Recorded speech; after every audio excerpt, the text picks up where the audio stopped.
Bonjour à tous et bienvenue pour un nouveau magazine de la Fédération des courses du Sud-Ouest. Aujourd'hui, nous sommes à Esparsac, nous sommes sur les hauteurs de Beaumont-de-Lomagne. Nous partons à la rencontre aujourd'hui de Gérald Mignet.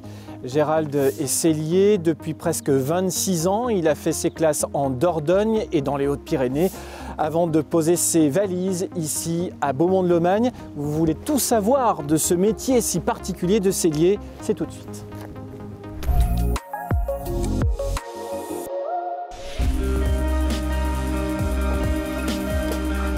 Salut Gérald. Bonjour. Ça va? Ça va.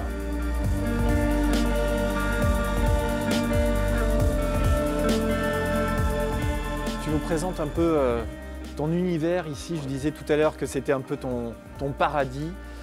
Présente-nous un petit peu ton atelier déjà. Ouais, bah, c'est carrément mon paradis ici. Hein. Ouais. Ouais. Alors là, tu as tous les outils pour coudre, pour travailler le cuir en fait. Moi, je me prends ma petite chaise, ma petite pince à coudre et voilà, là je suis bien. Là, pour les grosses pièces comme la selle que je suis en train de faire, où je vais changer les sanglons, voilà, là je travaille sur cette table. Je suis plus à hauteur et plus facile pour moi. Finalement, c'est le centre un peu névralgique, quoi. C'est ça. Mais je l'avais calculé pour pouvoir tourner autour, justement, pour être pas embêté, quoi, et pouvoir vraiment manipuler les choses facilement. Alors, tu nous montres un petit peu peut-être quelques-unes de tes, créations. C'est tes créations, ça? Ça, c'en est une à moi, oui. Ouais. C'est une selle que j'ai réalisée, ouais. Celle western? Celle western, ouais. C'est très impressionnant et c'est toi qui sculptes tout, absolument tout. Tout, de A à Z. Il y a un détail hallucinant, quoi. C'est vraiment. Et alors, comment ça se passe? Tu t'inspires de ce qui a déjà été fait ou c'est purement des créations à toi? Non, c'est purement des créations. Hein. J'ai une base, ce qu'on appelle l'arçon, à l'intérieur. Ouais. Et de là, après, je fais un dessin et dans ma tête déjà, je vais le mettre sur papier. On va discuter avec le client et après, moi, je vais la réaliser. Voilà. Et sur une selle comme ça, il n'y a pas de machine. Ah, tout est cousu à la main. Alors, chose importante, c'est le mannequin. C'est le mannequin, voilà. Parce qu'il est grandeur nature, mais lui, il est primordial aussi. Il me sert énormément. Ouais. Il me donne une base en fait. Je peux me baser sur lui. Il suffit d'allonger, de rétrécir. Et je suis toujours à peu près bien, quoi. Donc ici, c'est là que tout commence. Voilà, c'est là où j'attrape mes peaux, en fait. Que je mets sur la table pour couper, quoi.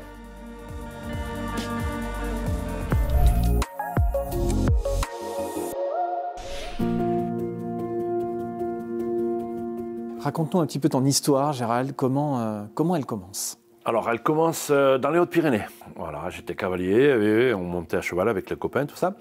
Et puis, un jour, j'ai eu l'occasion, à côté d'Argelès, Gazos, à Saint-Savin, de rentrer chez un sellier, Paul de Barros. Et là, ça a été le coup de foudre. Le coup de foudre, j'ai vu les outils, j'ai vu ce qu'il était capable de faire avec, et j'ai dit, je veux faire ça. J'ai trouvé une école en Dordogne, où je me suis formé pendant 14 mois, tout en travaillant chez Paul de Barros. Après, je suis resté chez Paul. J'ai bossé quelques temps chez Paul. Je me suis installé tout en continuant à me former, en fait. Je n'ai jamais arrêté. Et même encore maintenant, ça m'arrive d'aller faire un petit stage, 2 jours, 3 jours, pour compléter quelque chose où j'ai des lacunes ou des nouvelles choses, en fait. Et puis un jour, tu décides de voler de tes propres ailes. Qu'est-ce qui t'a motivé finalement pour décider de tracer ta route finalement? Ça s'est fait vraiment par hasard, quoi. Je suis arrivé à Beaumont. En fait, je venais voir des amis qui habitaient pas très loin. Et je suis passé, j'ai vu des chevaux partout. Donc je me suis renseigné, j'ai commencé à prendre la carte et dire c'est pas loin de Toulouse, c'est pas loin de Montauban, c'est pas loin de Auch, d'Agen. Et en fait, ça faisait vraiment une petite étoile. Et pas de sellier dans le coin. Et voilà, je me suis lancé.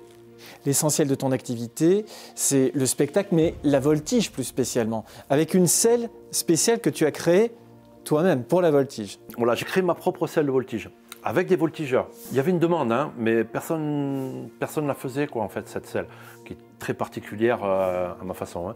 Et du coup, je l'ai mis au point, on l'a créée avec les voltigeurs. Et quelle est la particularité de cette selle? Elle est très cavalière. Moi, j'ai fait une selle cavalière qui, quand on monte dessus, on est comme dans une selle de dressage en fait. On est en position. on peut rattraper son cheval quand il commence à partir sur une mauvaise foulée. On est directement en place. Voilà. Et ça, c'était une demande aussi.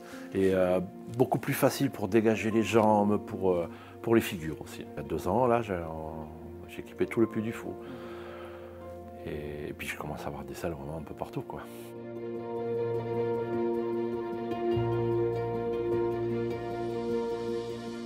Il n'y a pas vraiment de journée type. En fait, j'ai une base, je me dis, je vais faire ça, ça, ça demain. Et puis, quand j'arrive le matin, je commence. Des fois, j'ai une idée qui me traverse la tête, donc j'ai tendance à laisser tomber un petit peu ce qui était là et j'attaque parce qu'il faut que je sache si ça va le faire. Et puis après, c'est des gens, en fait. J'ai des gens qui arrivent, donc des fois, c'est pas pressé. Des fois, c'est des urgences. Des fois, c'est des gens qui arrivent d'Allemagne, ça m'est arrivé, ici, et repartent le lendemain, donc il faut réparer de suite. Et voilà, c'est comme ça que ça s'enchaîne, en fait. C'est peut-être l'essence de ce métier, finalement, c'est le feeling, tout marche au feeling. Ouais. C'est beaucoup de feeling. Et il y a des fois, il y a du matériel qui va rester longtemps. Parce que je sens pas, je sais pas comment je vais faire, je sais pas. Alors, c'est là, c'est à côté de moi. Je fais plein d'autres choses. Et puis, il y a un moment, il va y avoir un déclic. Et quand j'ai le déclic, je prends le produit, je répare ou je fabrique. Et ça va tout seul parce qu'en fait, je sais ce que je vais faire. Voilà. Et des fois, ça ne vient pas tout de suite. C'est un métier d'art, finalement. Il faut savoir dessiner, il faut savoir coudre, on l'a dit tout à l'heure. Mais tout ça, c'est un côté très artistique. C'est un métier d'art, oui. Ouais. Je pense que tout le monde n'est pas à même de le faire. La sellerie, oui. Je donnerai l'exemple de mon ouvrier que j'avais, Jean-Pierre, qui était quelqu'un extraordinaire dans les réparations. Mais en fabrication, pas du tout. Enfin, faut créer, il faut inventer, donc c'est plus compliqué. Ouais. Et si un jeune vient te voir, pousse la porte de ton atelier, qu'est-ce que tu lui conseillerais? Il faut vraiment, vraiment avoir envie de faire ce métier. Voilà. Ça, c'est la première des choses, elle est là, la passion. Après, il peut très bien aller à l'école ou être en autodidacte. Il y en a beaucoup en autodidacte. S'il a la motivation, il n'y a pas de souci. Il n'y a pas de souci. Après, c'est pas un métier où il va gagner beaucoup d'argent, mais il se fera plaisir. Tu aurais imaginé vraiment faire un autre métier que celui-là? Non, j'aime trop ça. Des fois, j'ai envie de... La vie fait qu'on a envie de tout laisser tomber, faire autre chose, parce que... Mais je peux pas, c'est plus fort que moi. C'est plus fort que moi, j'y reviens. J'y reviens. Voilà, on voit à quel point, Gérald, il faut avoir beaucoup de doigté, de la patience aussi, quelque part, pour faire ce métier. Merci beaucoup. Merci de nous avoir accueillis ce matin à Esparsac. Ce reportage est à retrouver sur www.fcso.tv. On se retrouve très bientôt pour de nouvelles aventures. Salut.